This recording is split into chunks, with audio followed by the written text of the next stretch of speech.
Great. With the quorum present, I'd like to call this meeting of the Co-op Budget Committee to order at 6:33 p.m. This is a regular meeting of the Co-op Budget Committee, which normally occur on the fourth Thursday of each month. The agenda was posted more than 24 hours in advance on the SAU 41 website and physically posted at the SAU office, Hollis Brookline Middle School and Hollis Brookline High School. I would like to introduce myself, Darlene Mann, and the Budget Committee members present for tonight's meeting, which are Tom Enright, Lauren Ridstrom, Raul Blanchet, Matt McGuire, Brian Rader, Dave Blinn, and John Cross have excused absences. And I would like to introduce B.A. Kelly Seeley, who is attending this evening's meeting as well. If we could all please stand for the Pledge of Allegiance. I pledge allegiance to the flag of the United States of America and to the republic for which it stands, one nation, under God, indivisible, with liberty and justice for all. Okay, John is here. Okay, moving on to agenda adjustments. If anyone has any for this evening? Seeing none. Matt, you're the designated January meeting observer, so if you have no objections, we'll ask you to fill that role tonight as well, since this is our second meeting of the month. And with that, I'll take a motion to approve the minutes of our January 9th meeting as I was gonna say, I haven't had a chance to read. Okay, we can yet, so. we can hold As on them. amended then, or you? Or, I mean, yeah, I know you sent them, but I didn't get a chance to go through those yet. Okay. Okay. To update them based on your comments. So. Okay, we can hold on them. We Okay. can wait till the next meeting. We All can right. just pass over Okay. that for now. Okay. Seeing no public input, we'll move on. Just before we get started for the review of the draft warrant, I want to thank everyone for their indulgence as I sent out a ton of information over the weekend. I know it was a lot, but it's a lot of those last minute things that we need. Thank you, Kelly, for getting me all that. And I feel like we share so much information throughout the process, but all of a sudden, here we are right before a public hearing, and we're like, oh, we need this, we need this, we need to review this and review that. So I really appreciate everybody, Kelly, you providing it, and everyone taking the time to review it so that we're on track for the public hearing. So with that, we'll move on to a review of the draft warrant. So one of the files I sent you was the draft warrant, and I feel like for all the files we sent, we kind of eventually get to them as we work our way through the warrant. So we'll just start at the beginning. The first article as for the posted warrant will be the bond for the STEM facility. What I shared with everyone were the bond views that the New Hampshire Municipal Bond Bank provided for a 10, 15, or 20-year bond for $2.06 million. I provided, that's when I finally located the file, provided that summary information to Gina, and I believe the school board went with the 10-year option, which was the sum of the interest in the first year, which is an interest-only payment, would be $43,060. So the first article is for the $2.06 million, and then to raise and appropriate $43,000 for the bond. So what that equates to, because it is a high, so last year when we did the bonds, the interest rates were more in the 2.5% range. So a year later, the bond for this project is, the amount is just a hair higher. I think it was 1.98 million last year, and we were at about 2.5%. This year it'll be at the 2.06, and which is a $43,000 impact in year, in the first year. And that equates to about a 2 cent per thousand impact. And the average increase for the remaining years of the bond are about, based on today's estimates of tax bases and things like that. I don't adjust any of that going out for a 10-year period. So based on what we're estimating the tax base to be next year, it would be 12 cent impact per thousand for each of the years in the outer years. It isn't cumulative annually. So once we hit that 12-cent peak in the second year, that's essentially where it stays. It might drop a penny or, a penny by year 3 and then another penny by year 4, but it isn't 12 cents and then another 12 cents and another 12 cents. It's that one, we just have to jump from that 2 cent per thousand to the 12 cent per thousand. And that would be an average annual combined principal and interest payment, as it was in the amortization schedules that I sent you, of around $242,000. So a little bit higher for the first year of principal and interest, a little bit lower as we get to the end, but around that $240,000 mark. There was a public forum on the STEM facility this week. I'm not sure if any of you were able to attend. I was not. I don't know what the feedback was, but that's all the information that I have. Andy shared the overview of the project at our last meeting, and so the one thing that was missing at that meeting was the amount and the financing piece, which we now have. So, does anyone have any? So I think Andy said something about a $400,000 house would be a $100 hit. It's actually half that, I think. It's like more like $50. Yeah. So. Take what Average you can get. of an average annual. So over the whole term, it would be close to 500. Yeah. Yeah. Mm-hmm. Yeah, but basically $50 a year.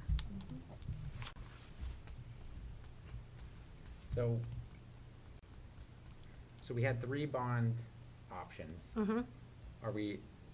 You're only talking about the 10-year.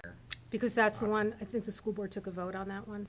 Well, I don't think I you don't think guys so. actually voted on Right. it, but that's the one Andy put forward and Okay. they discussed. Mm-hmm. So they'll take a position on that. As they take the position on the warrant. Okay. I mean, it's obviously the overall cheapest Mhm. approach, but it's all, I don't know Well, what would motivate a longer. yeah, the difference is, I mean, going over a longer period, there's actually a higher interest rate on the 15 and 20 year. So you end up paying more interest, obviously, over Sure. the life of it, but the principal, combined principal and interest payments annually are lower. That would not be my recommendation. I mean, I would stick with the 10-year 43,000. Sometimes on the types of projects we look at when we're doing kind of the bigger, like, facilities initiatives, they are spread out over a 20-year period, but they're also for greater sums of money. Mhm. But in this case, I think the shorter term, better interest rate is the way to go.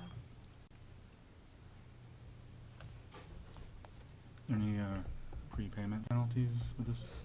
I don't know what the New Hampshire Municipal, this is, and again, those rates are through the New Hampshire Municipal Bond Bank. If there were a private lender that had that option, great. I don't know that, I don't think you can. I don't think you Okay. can. I don't think with you, the bond there's not a bank. penalty, but you can't Oh, you prepay can't it. prepay, okay. I mean, to pay, to pay it Yeah, off no, earlier if you wanted to. Yes. Okay. Don't believe I think that that's why that was one of the benefits for not using the bond Right. bank for the build. Yes. Mm.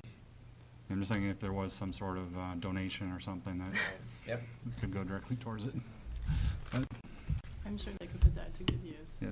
for Well, it could our also, needs, well, it could go toward making the actual bond payment. So we Right. could, Yeah. you could put that aside in a special Okay. fund and you Mhm. could save it for that For the purpose special payment. annually. Okay. So that's one alternative.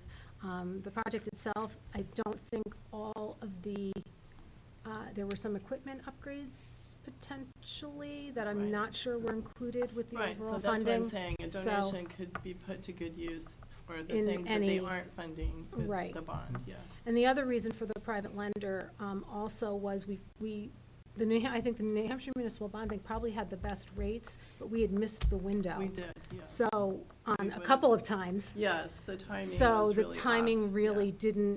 didn't work in the private lender. A private lender in any capacity, whether it was prepayment or not, was gonna be the way we ended up going, so. Okay.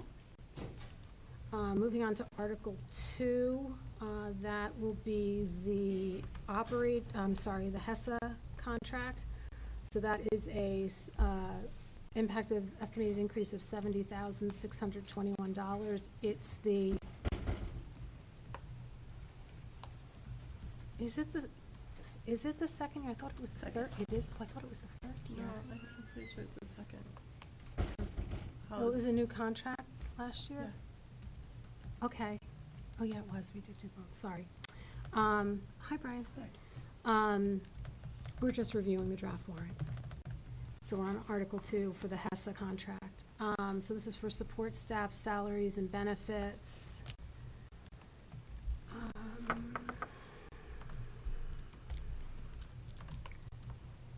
I have some highlights from last year's public hearing article for what's included in that.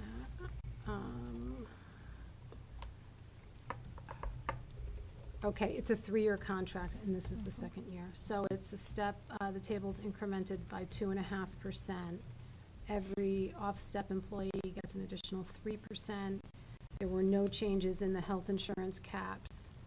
This had the same kind of salary schedule consolidation in the first year, which kind of closed up and maybe made more uniform the step increases that were contained in the table. And there's an additional wage adjustment of $1 per hour for anyone with a bachelor's or $2 per hour from a master's degree. The distribution I have, did you give me the, I think you gave me the HESA? For what? Did you give me the HEA census? Was that the? Yes, It was both. HEA, it was both, okay. Oh yeah, here it is. So if I look at the census information. Sorry, let's see, who's offset?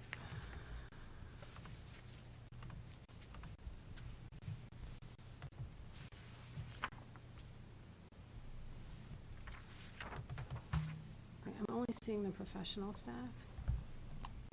For the census itself? Yeah, Can you have that too? Mike, is it below? Yeah, it's at the top, it's above it. Oh, there it is. Sorry. Okay. Oh, right, here it is. So the off-step is, great, a significant portion of the 55. It's, just add that real quick.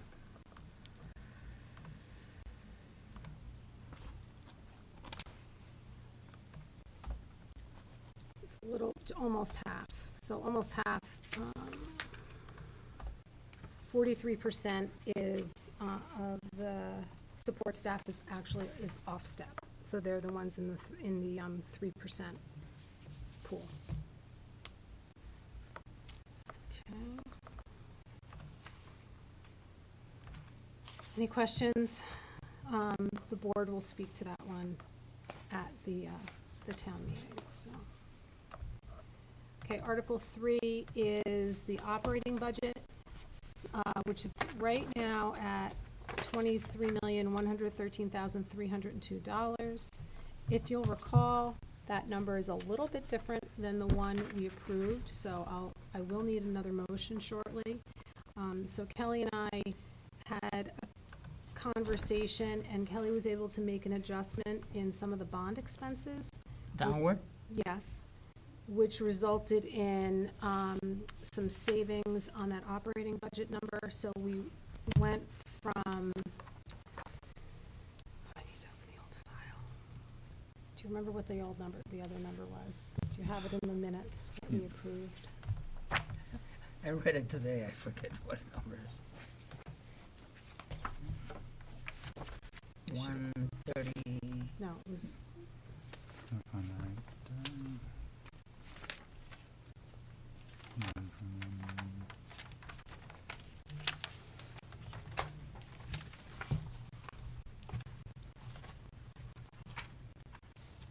It was 23134,669.61. thank you. Okay, so. 134, 23,134. yeah, 669.61 cents. So it's down by about $21,000. So again. she earned her salary. So, we'll happily take that adjustment. Though, actually, that was probably the all-in number, I'm realizing, not the operating. This number, Oh, and I have the minutes for the Phase 2 operating budget. no, that was the operating. Oh, okay, I Yeah. thought I grabbed the wrong one. No, Okay. you're right, you're Mhm. right. So, yeah, so we were able to make that correction. So, like I said, I encourage Kelly to include that, and I would entertain a motion to reset the operating budget we're going to include in the article to $23,113,302. So moved.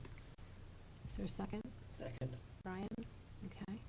Thank you. Any discussion? That was really the only change. We wouldn't have anticipated that change normally, but I'm glad to have it. So this is the only motion, are we moving to, I'm moving to adjust, we made a decision at last week's, the meeting 2 weeks ago, to move a certain operating budget. I'm asking for the motion to adjust that number as a result of the is change. the motion to adjust it, or to adjust it to this number? Is there gonna be another motion, or just this one? Because it was a phase 3 that didn't pass, remember? No, the motion is to adjust to this number.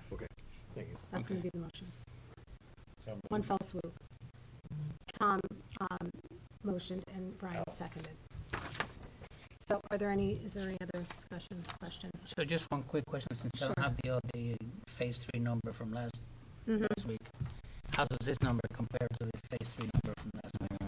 Phase 3 number was 23,095,105. So it's basically 14K, right? Yeah. Right. Okay, so it's 18K. All right. So we came halfway down. Don't go away with my page now. We'll share, but you can't. All right. Okay. All those in favor, seeing no further discussion? Okay? Aye. All those in favor? Opposed? Okay, so that's 1, 2, 3, 4, 5, 6 Six, in 1, 0. favor, 1 opposed. I don't know if anyone else has any other questions or issues or items for the operating budget at this point? No? Thank you for all of your work on that. Thanks. A lot, I'm sure. Next article will be for the $100,000 contingency. I think we've had this article for about 4 or 5 years now. It still is right now funded from the unassigned fund balance. I believe the other 2 school districts fund this through taxation. Just Hollis. Oh, just Hollis, okay. So it's something we might want to consider at another time, but for right now, it's funded through the unassigned fund balance. Article 5 is for the SAU budget, $878,364, with an adjusted, that's the co-op portion, with an adjusted co-op the co-op portion of the adjusted budget, if it doesn't pass, of $864,235. So this is the one that requires a ballot vote across all 3 of the districts. We're the first district to have an annual meeting, and it occurs before Election Day. So we will not know whether or not this passes at the town meeting. We'll have to wait for all of the districts. So we'll wait for Election Day in Brookline and the annual meeting in Hollis, which Drew can announce what the result is at that meeting. So if it doesn't pass, is there going to have to be another meeting? No, it has a goes to default. the A default, okay. Mhm. It can't, this is a motion that can't be amended. It's as is. Pass, it's the first number. If across 3 districts, if it doesn't pass, it's the lower number. And the default is, how's that compared to the 2 numbers shown in the warrant article? About $14,000 difference for the co-op. Is that what? For the It's about $14,000 difference for the co-op. lower. So that would be 864 instead of 878. Yes. Okay. The next is the athletic trust fund for $67,000, and one of the files we included was a summary of the athletic budget and the items that were going to be funded. What it does is break down the items that are funded through the general fund and through the athletic trust. So that was one of the files that was sent. We're looking at a general fund budget, a total athletic budget of $777,000, with $710,000 funded through the general fund and 67,000 through the athletic trust. So we've gone back and forth over the years about exactly what is and isn't funded by the trust. We've, I believe, have moved anything salary related, salaries and officials are fully funded by the general fund, and it's some of the other items like a little bit of, I would say 95%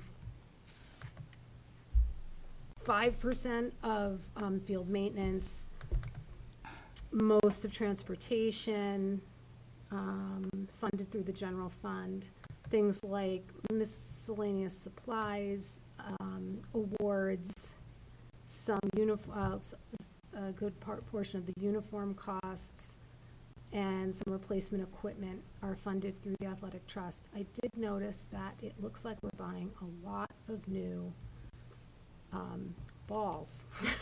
We just separated that because Brian, for whatever reason, wanted to keep track of that separately. So. That's fine. It I looks know. like we're due for a big upgrade in that department, and it's been something that's been remiss for a while. So, I don't know if anyone has any Maybe we're questions. taking advantage of new ball technology. I don't know, Yeah. but whatever it is, we need new ones, so. One of the things Andy did take out, and Andy and Kelly took out in one of the phases was, I think it was field hockey. I believe that's Equipment? what it was, yeah. So I don't know if we have any real substantial comments, everything, you know, I mean, it is an increase in the budget year over year, but, it looks like it's a year that's heavy on uniform replacement, and I know that that has been something that's Right, there's a cyclical in cycle, nature. yeah. Mhm. So it just happens to be a year where it's a lot of uniforms. That's probably the biggest increase, one of the larger increases, so. The Booster Club's still active? It is, more so than ever, really. Where's their funding go? They, No. fundraising. Yeah, where does it typically go? Oh, where does it go? Okay, so our general fund and the trust, we are funding what adequately funds a sport.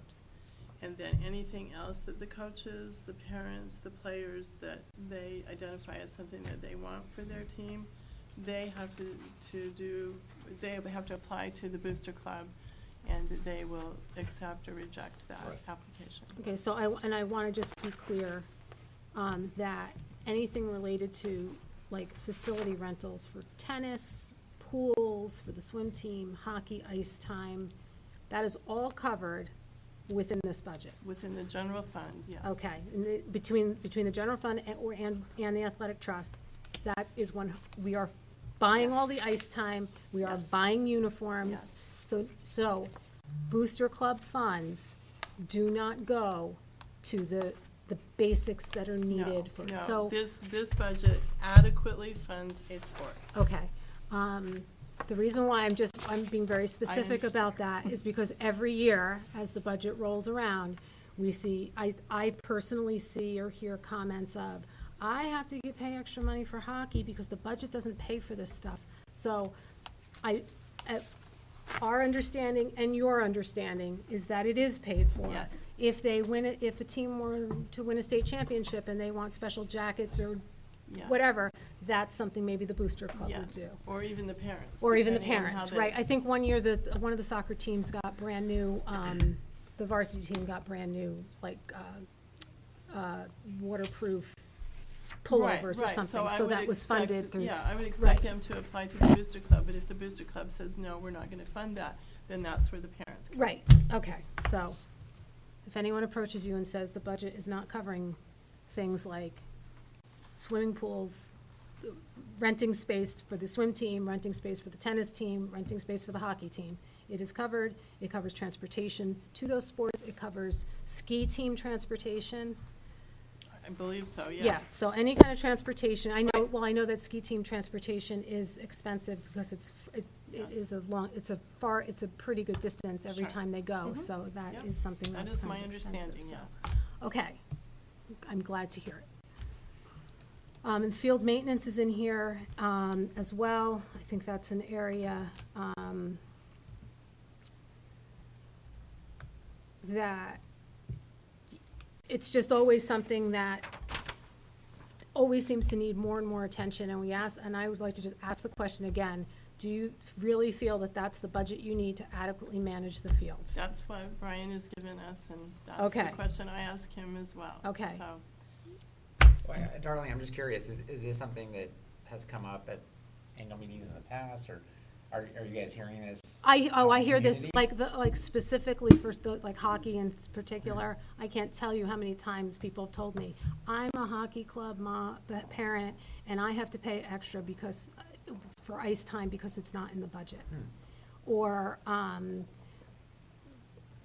a team came and one year a coach paid for gravel to fix one of the fields. That's not, it's very nice that they're willing to do that, and the parents came and volunteered, but that's something that clearly should be in the budget. We should be able to maintain, we should be maintaining the baseball fields, we should be doing what needs to be done. And I think just as we're getting ready to put in a turf field, I want to be sure that we're still adequately taking care of the field, that the old football field that we're not going to be utilizing as much, or in a different way, and all the other fields that we use. And so I understand that we hear the fields are overused, they're in rough shape, and they need, water is always an issue and things like that. But the annual budget is the opportunity to say, we need more money to fix the practice field for this, or we are considering putting in better irrigation here or there. So if we're not being asked for that, the assumption is that this is the amount of money that will keep them operational. right. And I think the disconnect is the definition of adequately fund, right? So that might differ between our administration and a parent and a coach. There could be three different definitions of that. Exactly, and that's something that you and Andy manage as the budgets come from the schools. But again, just, we are not hearing this year that we need extra funding for those types of things, so we're going to That has just not been proceed. submitted, no. Okay. Any other questions on athletics? Okay. Next is the Facilities Maintenance Trust in Article 7, which is being brought forward in the amount of $75,000. I asked Kelly to include the CIP in the budget file so that we have everything in one place. And I just want to reiterate how we, the $75,000 is higher than amounts we've put forward in the past. And I just want to review the uses so that we just, it's all included in the budget trend file under the new items section. There is a round 4 maintenance trust, there's a maintenance trust category where we see the beginning balance is estimated at $105,000. We would put in the $75,000 with this article, take out $60,000 for the fire panel, and $35,000 for phase 2 of roof repairs at the high school. And that would leave an $85,000 balance in the maintenance trust. So the day tank replacements for both schools and water testing are in the buildings and grounds budget lines and will not be used from the maintenance trust. So what we also see on the CIP is it's a 5-year view, so it's going out to 2023, and it just gives a summary of projects that individually cost over $20,000 or under $20,000 by school by year. So, so right now, anything included in the 2020 capital improvement plan is funded by either the budget or the maintenance trust in full. Question? Mhm. Just, let's say that toward the end of the year, July 1, 2019, there were some other major expenses that came up. And there is no funds available from the, let's see, available from the fund Unreserved, balance. unreserved unreserved fund balance. Fund Mhm. balance. So then what? Is there a priority? Is there a deferral? The priority is in the order that the articles are approved, Okay, if there's money available. They all are funded up to, and that was gonna be something I just kind of mentioned after we did the next article. But this is pretty much the order we've used annually. so we're basically saying athletics is more important than maintenance. Well, No, the difference is that the athletic trust fund is funded by pay-to-play fees. Okay, So we always have that $67,000 because we're collecting those Okay. fees and putting them in a trust fund. yep. So, that's an in and out. Similarly with the, Well, it says unassigned fund balance, because it comes in revenue, and then it just goes to there, okay. it flows to the unreserved fund balance, and then we're putting it aside. We're not using it for anything else. But the contingency fund is listed before that, though. The contingency is listed before that, and that's another one that it's funded by unreserved fund balance. But it's $100,000 we haven't yet used out of the budget, so it's kind of the same thing. But Yeah, yes, but you we can change. conceivably So though, we're say pretty there's much only guaranteed to have those two amounts left in the unassigned, well, correct? Well- I don't think you can say guaranteed, but No, because the if that likelihood happens, is- it could only be the one. yes. Yeah. Yes. Mhm. Because that was the concern, was that basically, if we ended up having less than the 165, Right. 175, whatever, 767,000 in there, then that would mean the contingency fund would be funded and not, and there'd be less funding for the athletics. Correct. But some of that money was the pay-to-play money, Mhm. which would be going into contingency instead of athletics. Yes. Mhm. It's a It's almost possibility, like they but should swap them. unlikely. Mhm. So do we want to consider swapping them because of that? I mean, the order of the warrant articles. The order's determined by the board, I believe. I think so. So yes. we It can could- be we could moved make during, a- it can be right. moved during the meeting anyways. Right, yes, that's true. It can be moved to the meeting, but during the meeting and taken out, they can be taken out of order. We could take a motion as a budget committee and ask that, is this a posted warrant? No, not yet. But the school board doesn't have any other meetings planned before No, it's they posted. will be taking positions at the public hearing. So, just from a process standpoint, could they change the order at the public hearing? They could, I believe. Yeah, yes. that could be done. I believe they can. But if there's unassigned fund balance, don't we approve the amounts when they occur? So it doesn't automatically go. Does automatically Yeah. go. Oh, it does? It At the end does. of the year, yes. If it is on a warrant article, I guess it would automatically go. Oh, Yeah. I thought we ultimately had a say in that. Well, those are items that were not really part of a warrant article, that were part of the operating budget, I guess. But I mean, I thought when there was unassigned fund balance, we all got together at a meeting and said, yeah, we'll put this amount, but not that amount. Well, that's Well- after you fund these things. First, the unassigned fund balance funds those particular items in the warrant article. If there's something left, yes. Yes, absolutely. we've met as a budget committee and requested the list of encumbrances. Right. And said, what is it you would want to put aside, but we haven't had a list like that in a couple of years. But yeah, we would do that. We would meet in the spring, we would review the encumbrances and make a recommendation of whether we think they should be encumbered or not. Is Oh, that what okay, you well, no, mean? I'm wrong then. So these votes actually take the money if it's there and put it in the, all right, I'm mistaken. Yep, Sorry. and the full amount too. It's not like you can fund only half of the first No. one, 3/4. Yeah, It's the full amount. I The order is very was important. not on that boat. Yeah. Mhm. So we should think about really the priority order based on all these factors here. Mhm. So is there a preferred order you would like to recommend to the school board?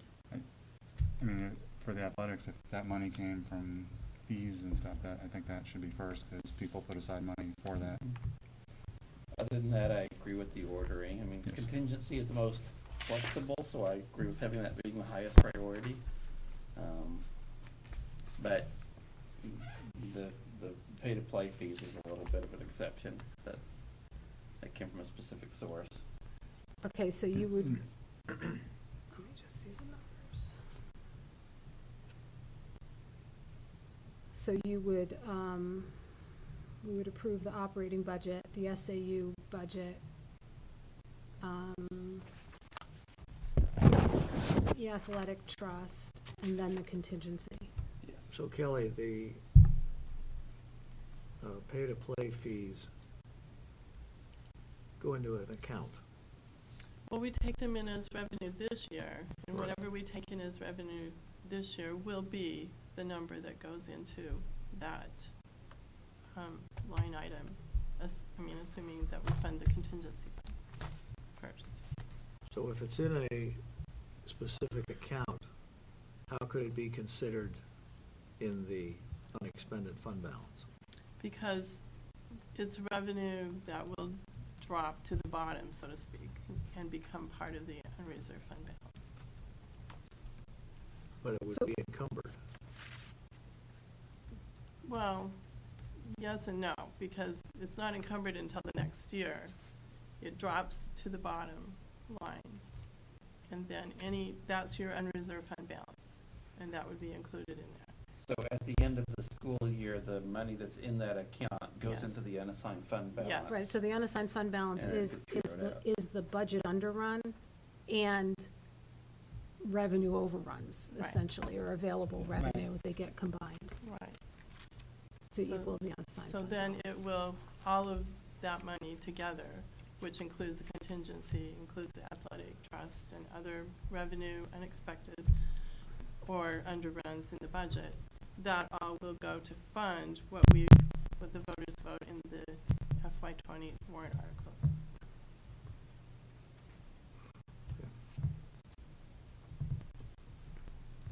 Okay.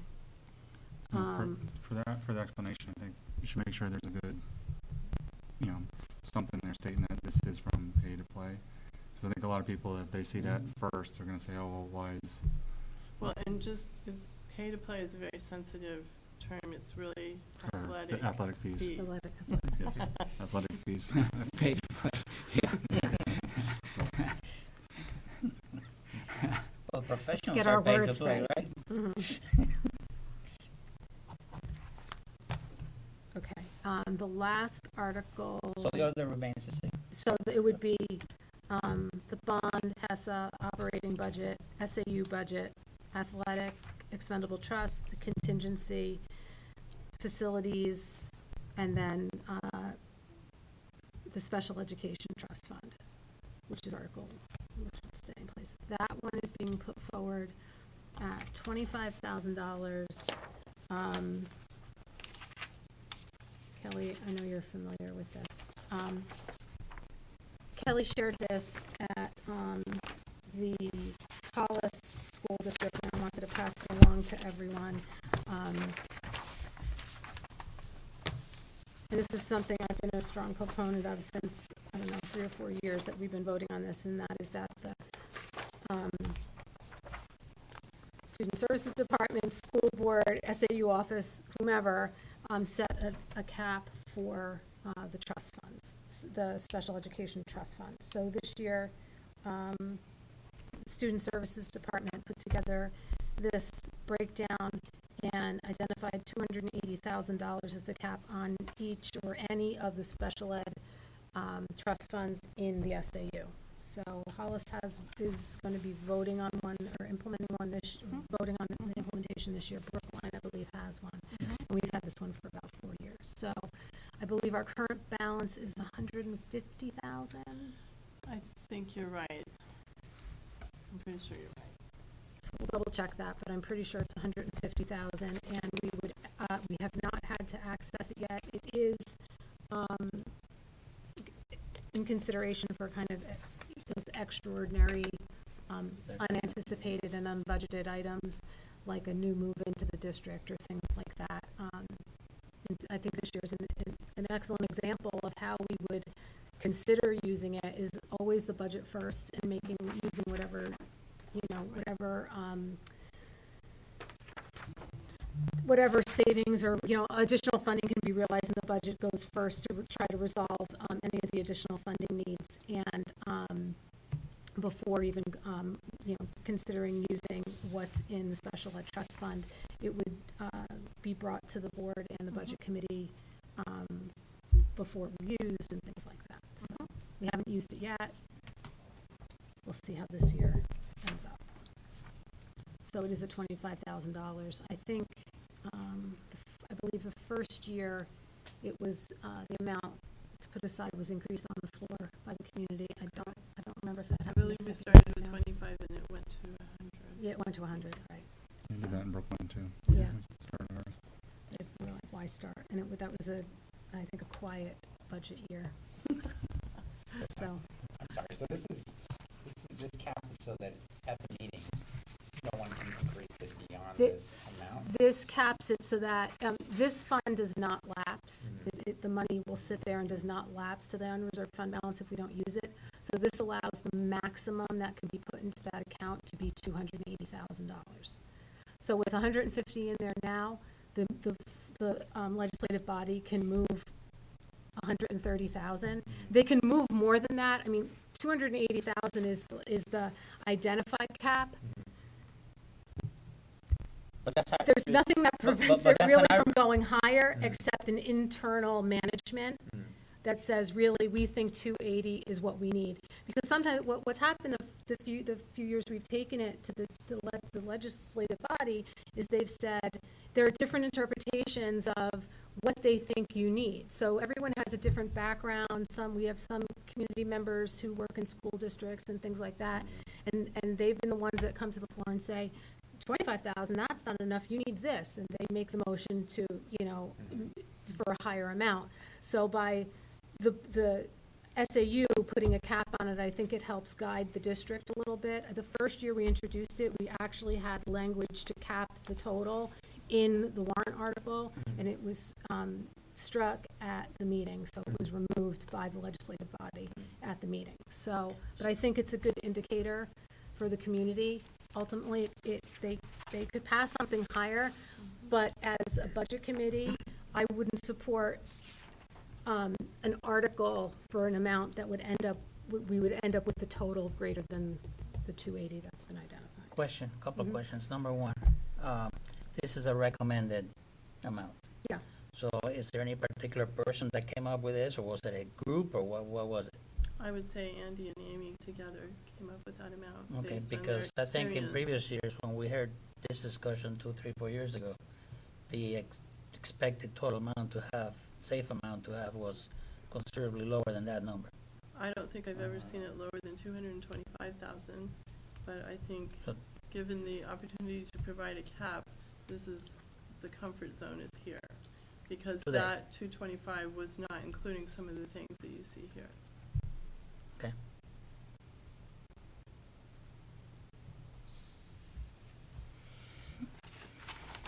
Okay.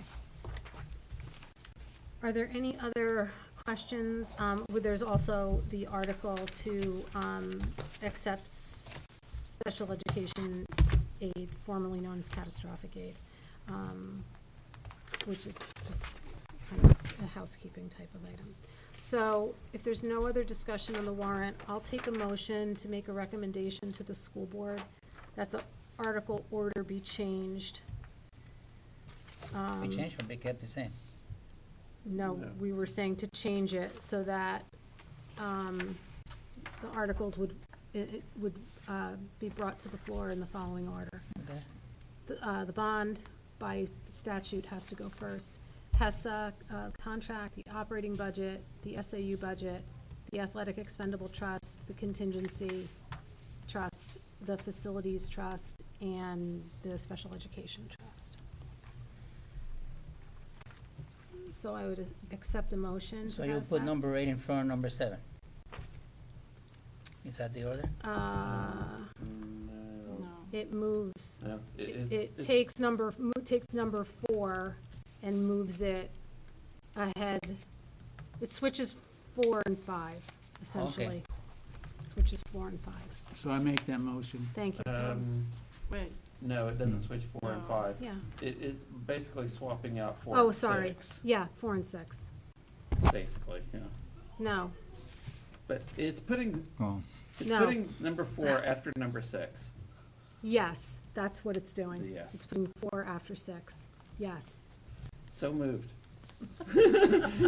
Tom moved it. I'll take Okay, that then as a I'll second. Any other questions? So, we can make that, like I said, make that recommendation. I'm not sure if that results in the article changing or the order at which they'll be brought to the floor. So we'll Okay. figure that out Sure. as we figure out this process. We gonna vote? You can vote. Yes, we are. Oh, I'm sorry. I thought you were moving on. Nope. Any other questions or discussion? Seeing none. All those in favor of recommending the article order change? Unanimous. That's unanimous. Okay.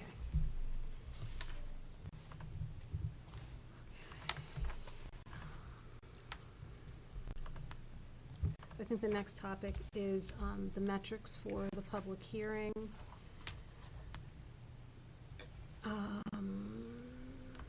Metrics. I have a half-updated old view of last year's hearing a public hearing presentation that I wasn't comfortable sharing because it really is just only, updated in certain places. I'll run through what I normally present at the public hearing and would love feedback on whether you think it's too much, not enough, if there should be struck and told, what should be added in, taken out, addressed that I'm missing, and we can just have a brief conversation about that. I do a general overview of all the articles. I include a 10-year trend, a budget to actual trend of the total budget. A pie chart of how the budget falls by like salaries and benefits, student services, general education, maintenance, transportation. Most specifically because there's a bond on the warrant, I give an overview of the the existing bond schedule. Spend a few minutes talking about student enrollment in total and by town, since the town composition affects the apportionment formula. I'll talk a little bit about revenue and changes to state aid. Just remind everyone what the apportionment formula is. Mention that the total tax effort and of what's raised by taxes is some number lower than the total budget.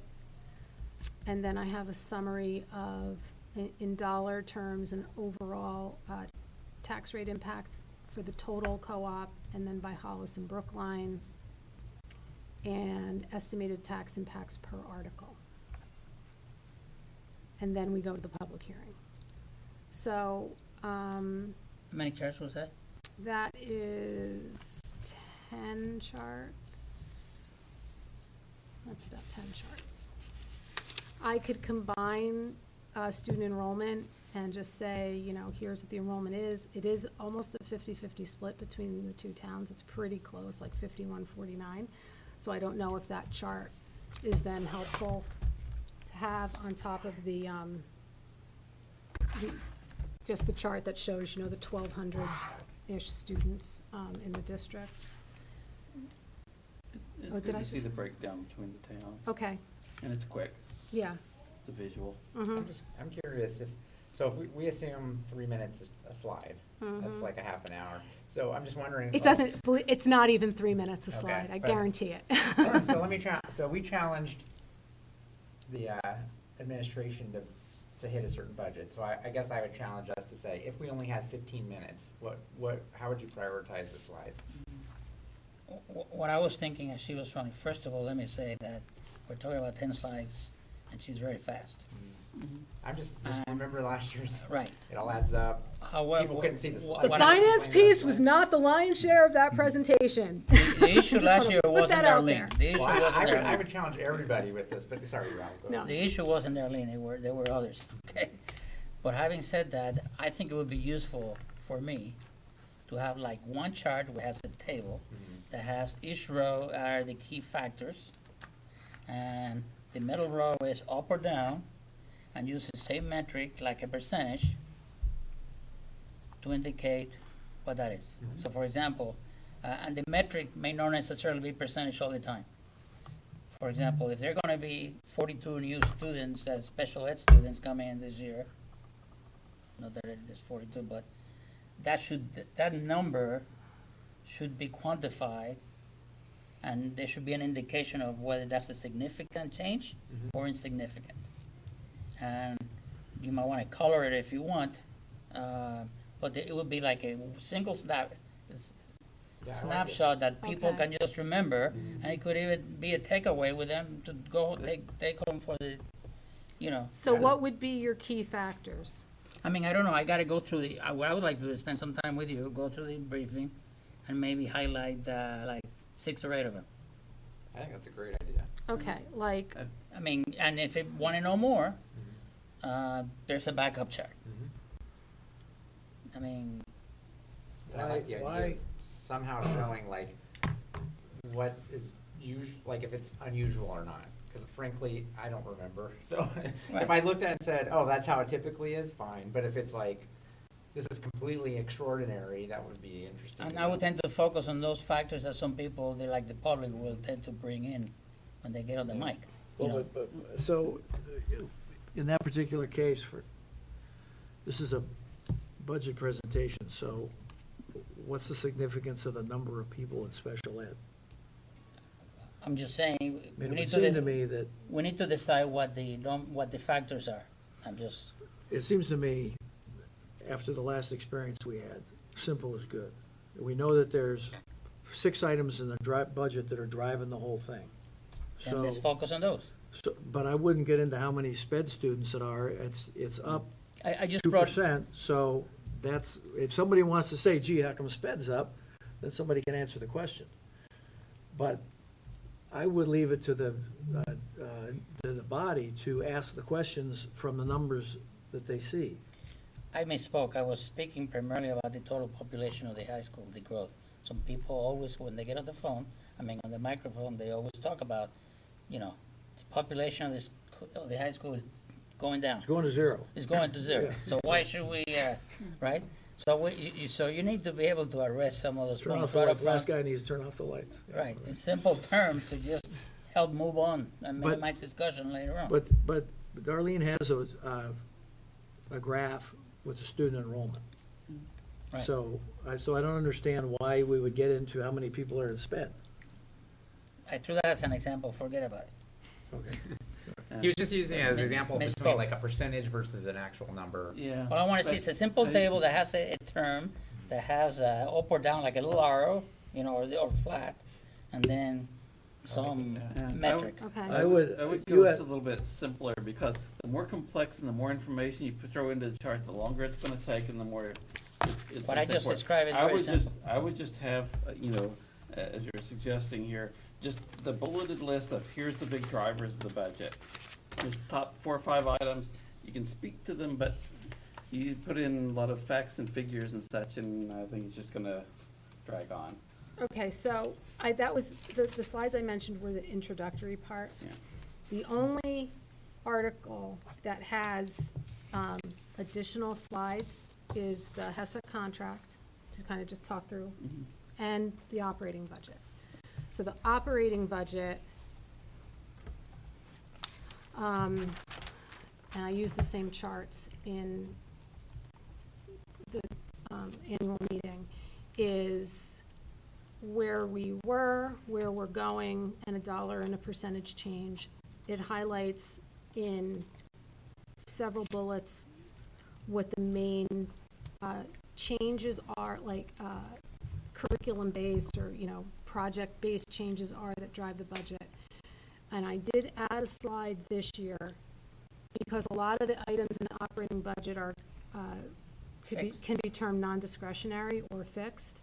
I do have a chart that identifies the 5 biggest drivers of the non-discretionary items, and then the impact to discretionary items. So those non-discretionary items would be the professional staff contract, benefits combined, so that's GMR on health, dental, NHRS. We had an increase in life insurance and things like that, so any of those cumulative benefit changes. The bond for the field, student services, and the new transportation contract. Do you have a dollar amount associated with that? I do.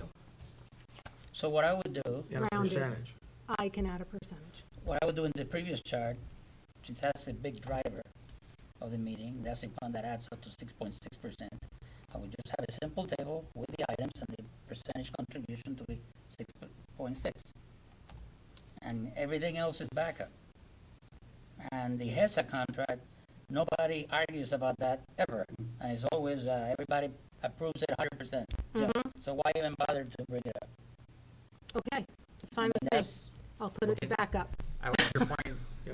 I think you and Lauren were both kind of making points last meeting about the fact that some of this stuff, we don't have any control over, it's built in the contract. Exactly. So can we even show, like, it is what it is? Yeah, You know? these are, Yeah, that's what, if you, sounds like what Darlene's if you show that Yeah. out of the 6.9%, Yeah, yeah. 6.7 Okay, so- is things that were already approved, then it's fixed. Okay, so Then what we're I talking can about do, a flat right now I budget. have this in dollars, I can just change this to percent.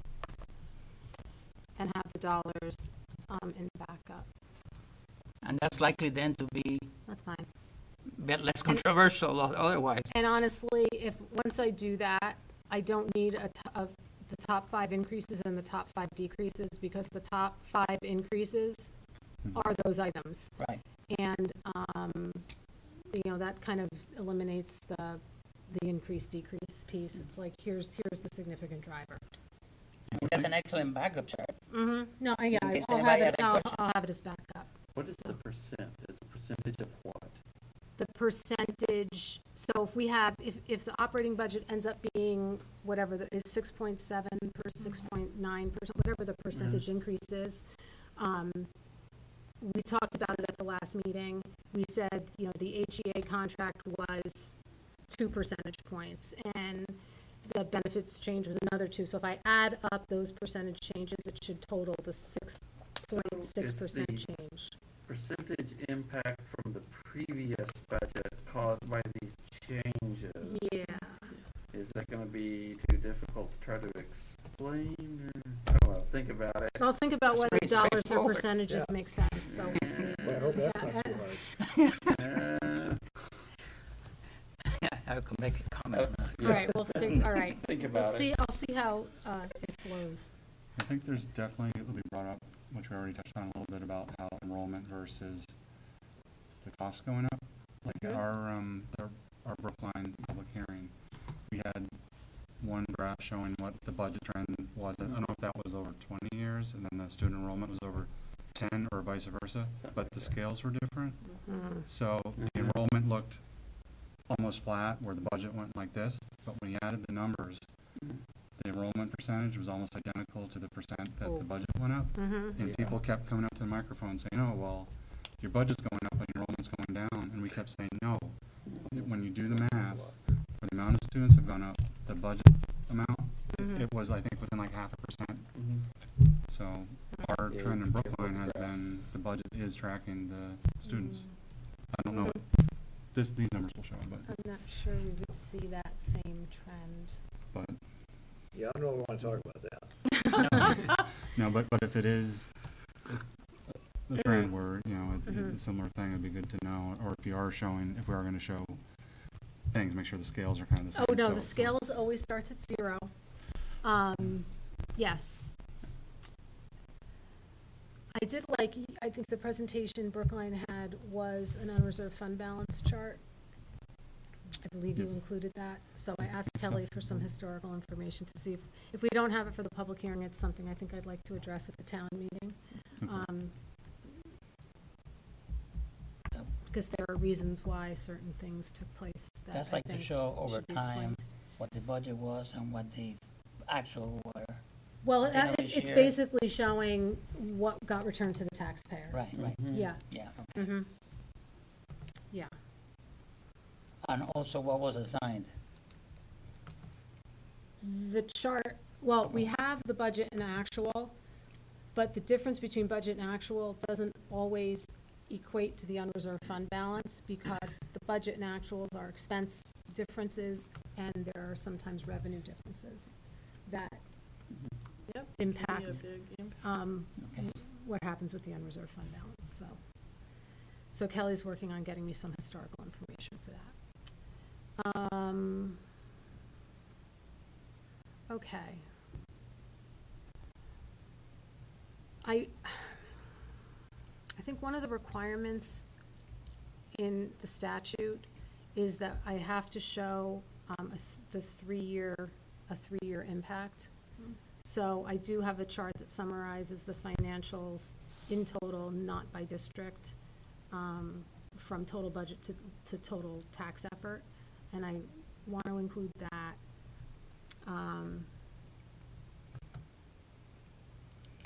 It always looks like a lot of numbers, and I can certainly, not show it as, every place and go, 20,603,000, blah, blah, blah. I can make it be like 20.6 million, 10.7 million, 9.8 million. I can shorten it that way. Yeah, like the one digit, right? Yeah, just to like, To the right of the decimal, right? yeah, just to make it fewer numbers on a page. That's a good idea.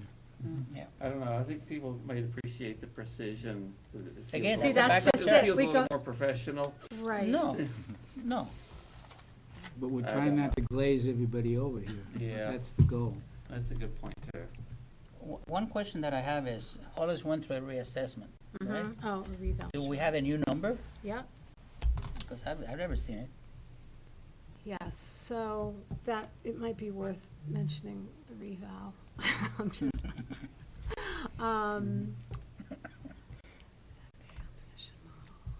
This is like a sawtooth way. sorry, I just need to find the file. Well, you've computed that already into the tax impact, right? I have it, but I wanted to confirm that we were changing the number, and I want to double check to make sure that I have all the right Kelly and I were just making sure we had ADMs right and equalized values and things like that, because equalized value drives it as well as assessed Right. value doing it Right. right. Yep. So,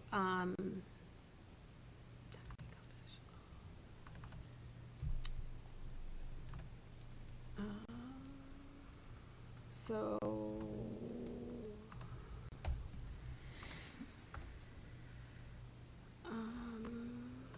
Hollis had an increase in its tax base of 12.5%, and Brookline had an increase of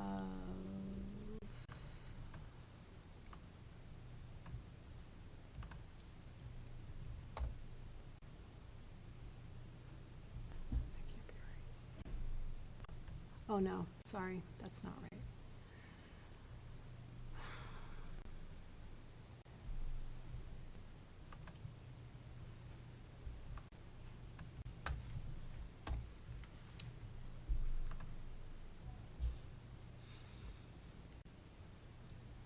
As a citizen, why do I care? I only care that you took it into account. Other than that, move on would be, Oh, sorry. if I'm sitting in a seat, that would be my reaction. Right. Most people may not know what the new number was prior to all of this. Right. Sorry, I had my, Okay. my percentages wrong. That's- Hollis had a 12% increase, Brookline had a 25% increase.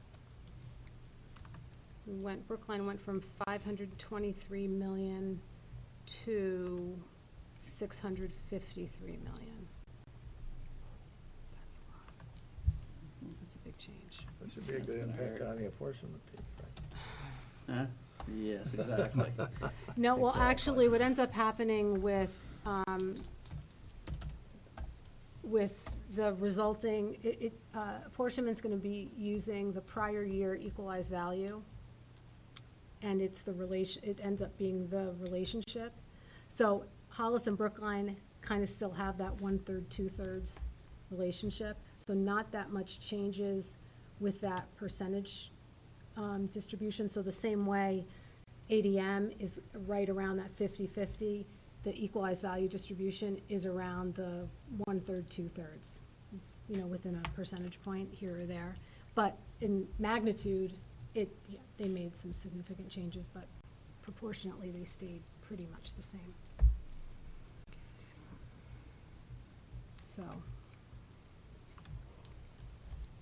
So I'll have all those estimates finalized for the public hearing. I'll share the presentation with you all in advance, asking for input double checking, triple checking, and I pulled up last year's presentation, I still found a typo. I said, Oh oh my my gosh." God, it's right there, and none of us saw it.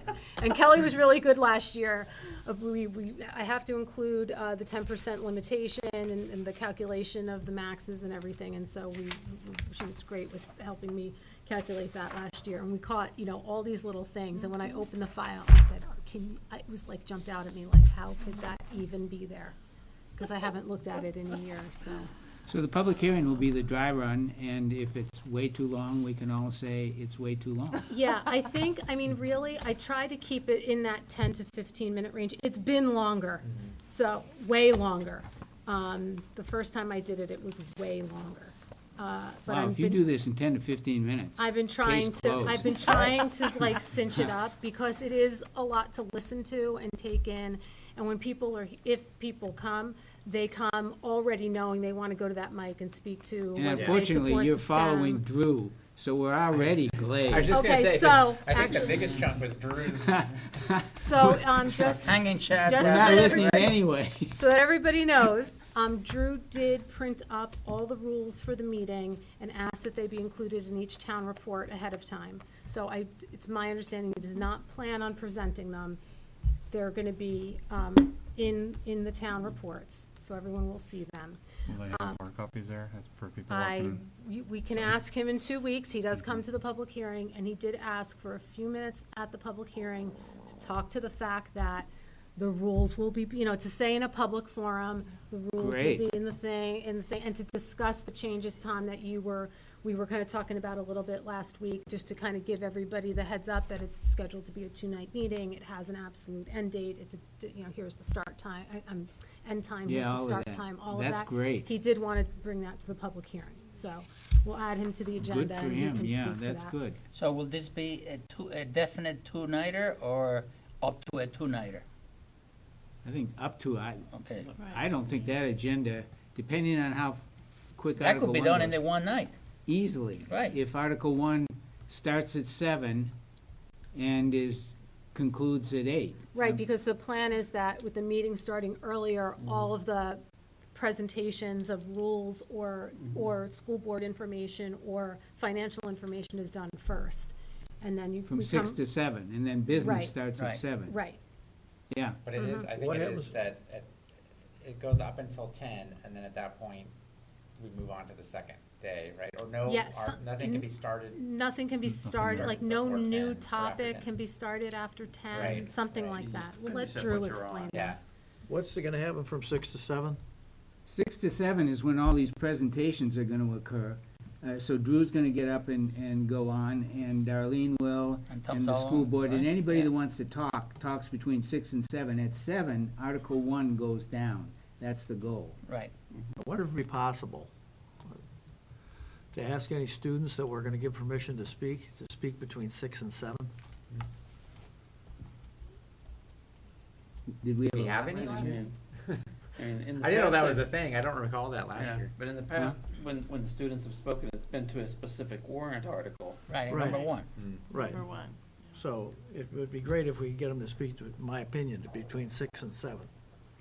Wouldn't it be more relevant during the discussion of the article? It would be, But all But the they're also original, not registered voters. but they're not voters, and I question whether they should be speaking. I mean, Well, I know the district gives them, the body gives them the permission, that's fine, but they're not voters.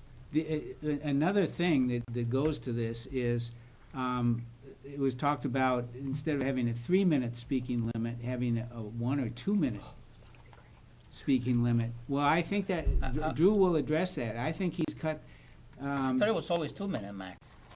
well, okay, but Maybe, well, then maybe made it shorter. But I think he shortened that so that you don't have 20 people getting up saying, oh, this is the greatest article since, this is the greatest article since sliced bread, and you have to listen to that for half an hour. No lobbying, right. Right. Yeah, so it's,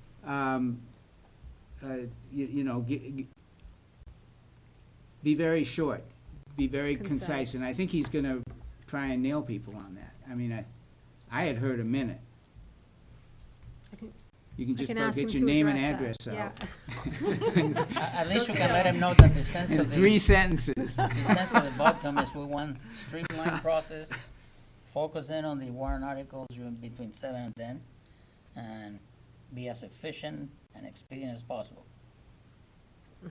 There will be 2 mandatory ballot votes, and that's the SAU budget and the bond. Anything else would, it But starts during as a the, card during the vote. bond vote, we can do the budget presentation? Is that true or not true? I'm not sure what Drew's gonna do. I think the bond vote has to be open for an hour. Yeah, for some amount of time, I forget. So but I think after the rush of, the initial, I think people are gonna kind of come in and out maybe over an hour, but when the majority of the body has voted, I think he'll probably call the second I article. think that's what he's done in the past. I yeah. feel like that's what Yeah. happened the last time. See, otherwise we're screwed. So shall I think it's a reasonable request. Should I bring that up with the board, or is it Drew that would, I guess it would probably Which Drew one? I guess it'd be Drew's to decision. have the students discuss Yeah, that would be between Drew. 6 to 7. Mhm.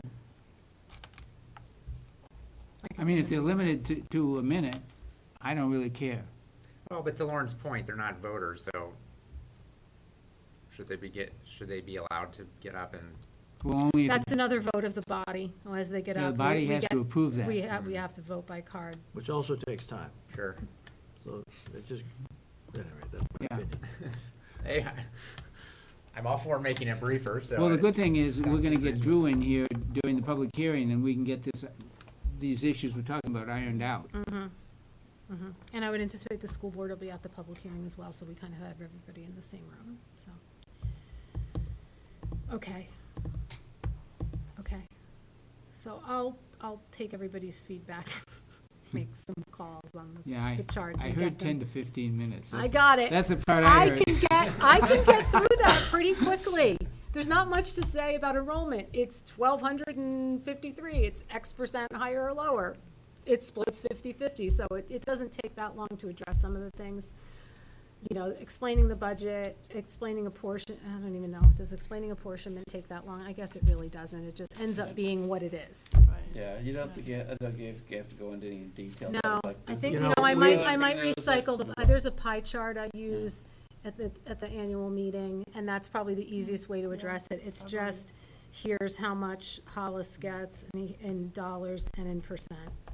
Here's how it breaks down with apportionment. That's probably just the way to go. And instead of on that. describing how it breaks, I would say this is how much of a change from last year. Yeah.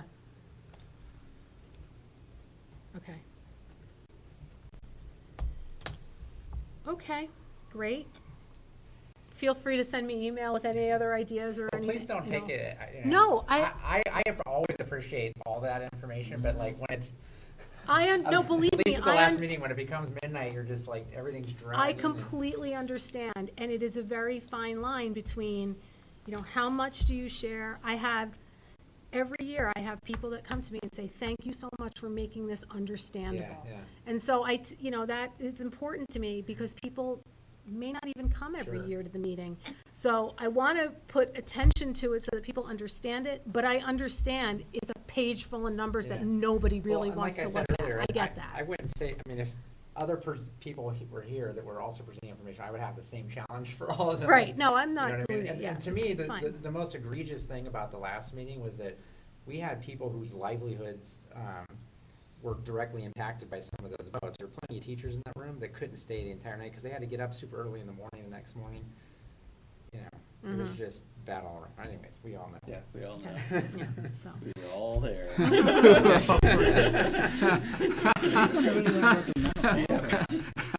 No, I don't know. Yes, Actually, I we don't know. You know were. what, this was last year's. It's not gonna be. I was that gonna long. say. No, it's not. I didn't even realize it went till 9 o'clock. We're almost done. One of the links I sent, so again, I'll work on the presentation over the weekend. I'll And send send it it out for feedback, make some changes. I would like it to be posted in advance. I'm not sure that if, hopefully it'll be more than an hour in advance of the meeting. Last year, I was making changes in the room before I walked through the door, so there was no way that thing was getting posted in advance. We were literally No expected surprises making at the last minute? yeah, we were literally making last minute changes, so, I don't anticipate that at all, so hopefully we can get it posted ahead of time. The next agenda item was FY19 year-to-date results. They were included with the link to the school board package. Kelly, can you just, I believe we were, I can hand out. that would be great, thank you. The question is, are we running lean or running hot? Better than last time, put it that way. Running lean. Okay. So, wait, everybody can see it. There you go. So I don't know if you guys remember, last time I had this for you, but we were not going to cover any of the items that the voters had voted on for the trusts and the contingency, but now we're up to covering through the maintenance trust and some of the special ed trusts. So at this point, most of those will be covered by the end of the year. You know, the transportation costs are higher this year because there's so many problems getting drivers, and it's causing us to go outside of Paula's transportation to cover some of the athletic runs. So that's hitting us a little hard. Benefits are higher, a combination of people taking higher level plans than we anticipated. So they might have been single last year, and we have a lot of babies coming into our world and other families. So you can see how the expenses are falling out. The revenues are pretty much on point so far in the year. It's kind of early to start distinguishing some things, but there are a couple of pieces of good news. In the category of other, you'll see we're ahead by $40,000 there. That's a combination of getting E-rate money for the wireless system that we installed in the high school. That was not a guarantee that we would get that, so the application was put in and we were awarded 50% of that cost. The other part of that $40,000, additional part of that $40,000 is a big surprise. Primex is giving what they're calling a premium holiday this year. So we got maybe not quite 50% of our premium, but close to it as an unexpected number. So that's good news. That's about all I can tell you. Can you Unless speak have to questions. the SAU assessment number, balance? Well, that line item has the contingency fund in it, so it should be $100,000 instead of 93, but there's something causing that to be over. I believe it's legal fees right now. That's probably it.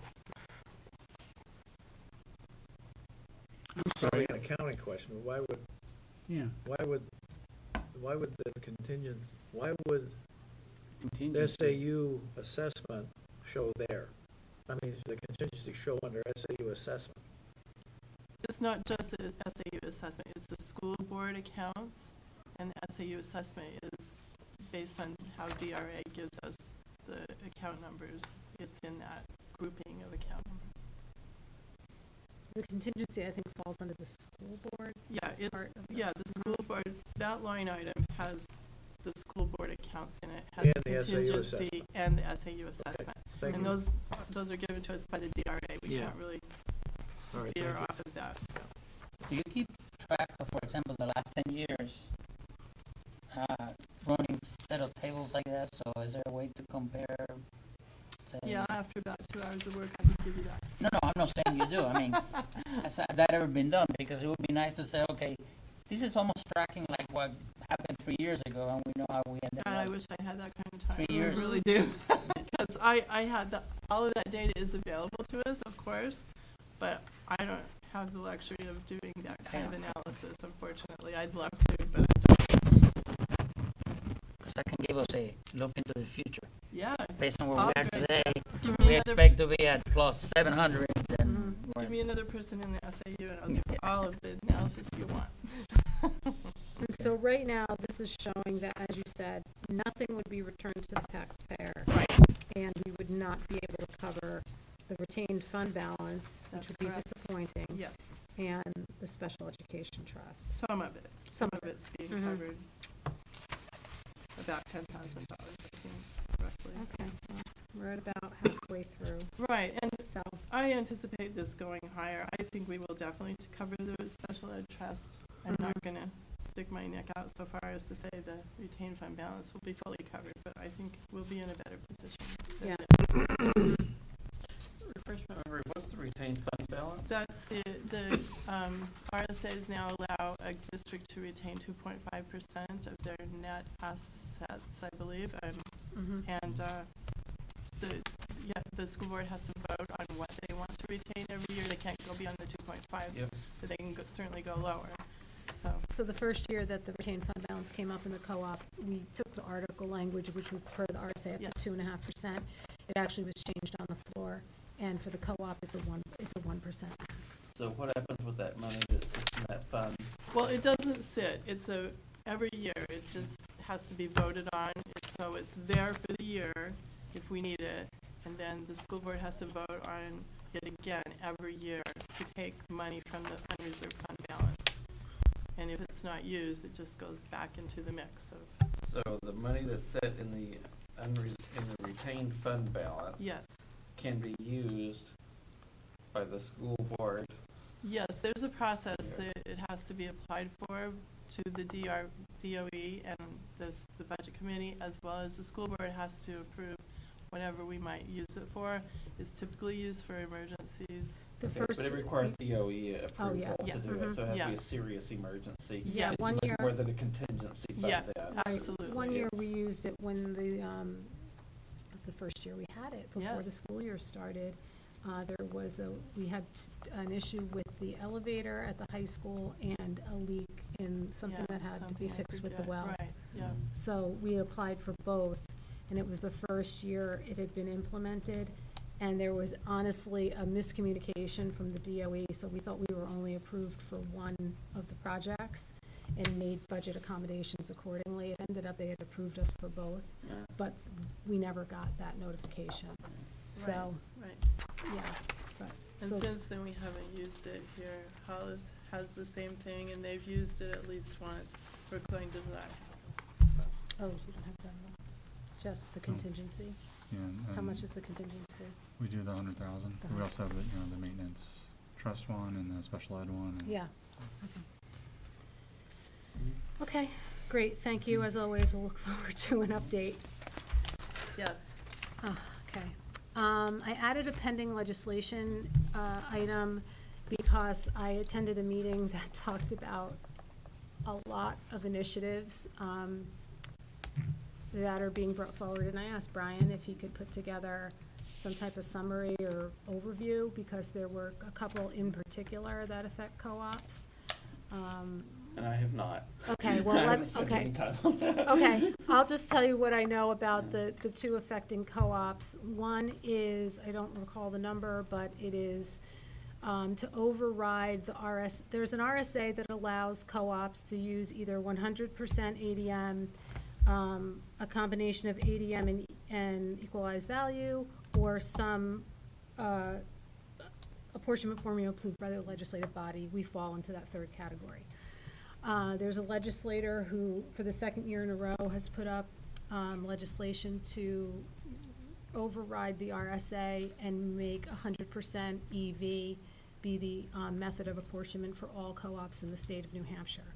So last year, when this came up, it was inexpedient to legislate and didn't make progress. I believe there may have been a public hearing on it this week. I've been trying to see if there were updates. I didn't see an update yet. There might be a follow-up next week. After the public hearing, it then goes to a committee hearing? After the public hearing, the committee then, they'll either vote on it, or if it's something that's really complicated, they'll create a subcommittee to study it. Okay, so that. But for this, they'll probably just vote on it. and Yeah, move it so I on. think that's next week. The other one is put up by a group of legislators, including Jim Belanger, Michelle St. John, our legislators between both towns, I'm sorry, I just can't recall, and others, that adds language to the RSA that basically says, if there's a decision made at an annual meeting to keep an apportionment formula as is, and that vote passes, that can stand for 5 years. So that's grandfathered, and it doesn't have to change, right?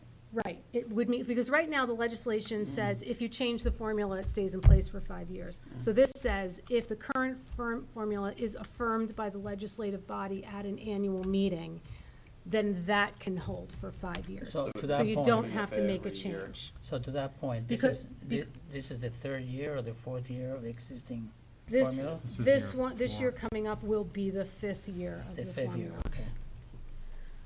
So they have their, that, I think, went through a public hearing. I don't know the status of that. I could send a note to any of our legislators and just ask kind of where that stands. But I can send everyone the link to Legiscan. It has all of the bills being heard by any committee, but specifically you can search on the Education Committee. They're addressing, a few years ago, they passed a law that took the stabilization grant that certain towns receive and decreases it by 4% annually for 25 years. That affects the co-op because Brookline was receiving a stabilization grant. That amount of aid from the state is being reduced by 4% annually. So there's a bill that's being put up that basically holds it at the current level and doesn't allow that to proceed. There are items that address adequacy aid, funding for kindergarten. I can't even tell you the list. It's hundreds of pieces of legislation. Not all of them will go forward. Not, but anything on Legiscan has been assigned a number at least. There are others that, at the time I attended a meeting, they hadn't been assigned numbers yet. So there's a lot going on. I know most of it ends up falling kind of to the wayside and is inexpedient to legislate, but, some of the things keep coming back, and that's just, something I think to pay attention to. So between Brian and I, we'll see what we can. Quick question triggered by this discussion. Should there be a short briefing in the 6 to 7 time slot at the district meeting to just quickly summarize some of the key RSAs that are impacting the co-op?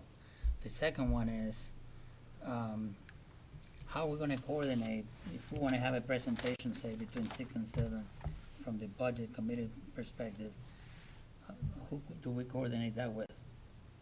At the Drew? town meeting? Yes. Yeah, So Drew is the coordinator yeah, for I all of work that? with that, with Okay, Drew all right. and Tom Solon, we'll figure that all out. But we would all need to be there for the 6 o'clock start.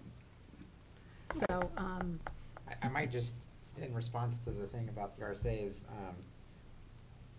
I was a little concerned about one in particular, which was the, somebody help me if I'm, get this wrong, but I think it's like IS security, computer, information system security stuff that was flowed in.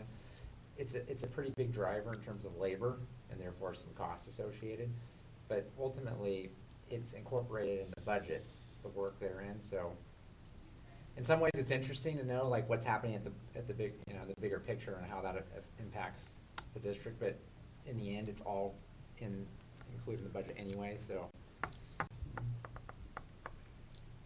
Does that make sense what I'm trying to say? It does. But changes like that can dramatically impact the SAU budget, because the IT is through a. Right, through the but if it was SAU. big enough, it would But show it up as one of the happens. key factors in our summary slide, so it seems like we cover it that way. Yeah. okay.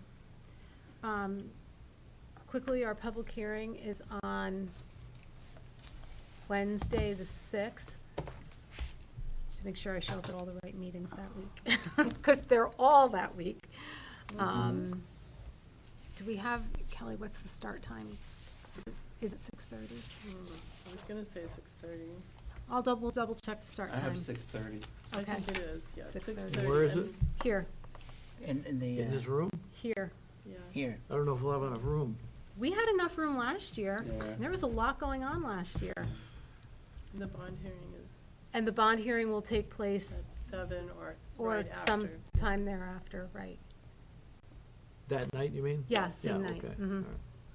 February 6:30 here. That's right, I don't have to address that one, because that one goes in the bond hearing, so I start with HESA, that's right. Okay. All righty.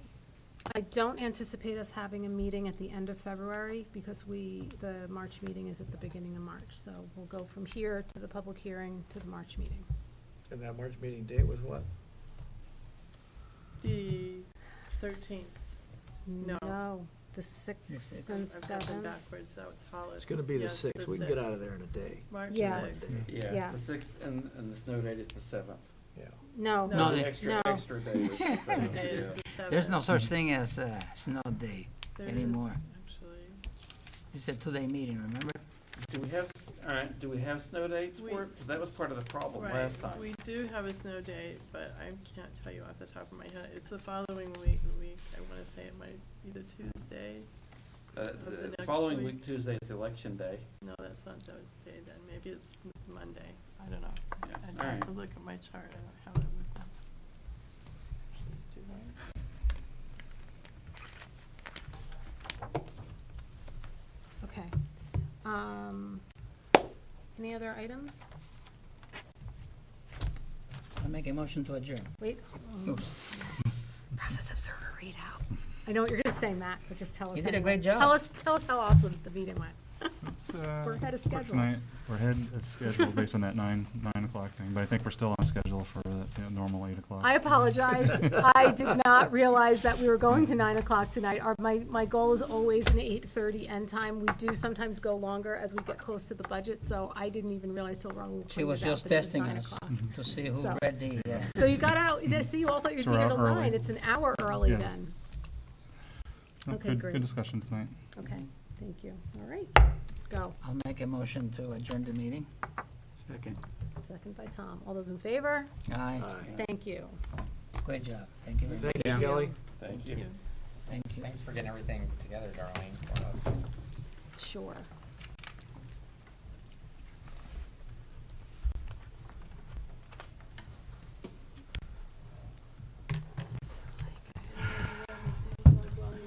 Sure. Sure, that'd be great. Good. Go tell them we're finished. Thank you. Thank you. I forget, Darlene, did you, when you did the contribution to the annual report, Mm-hmm. did you include in there how we derived the apportionment formula? I forget whether it was in there or not. Yeah.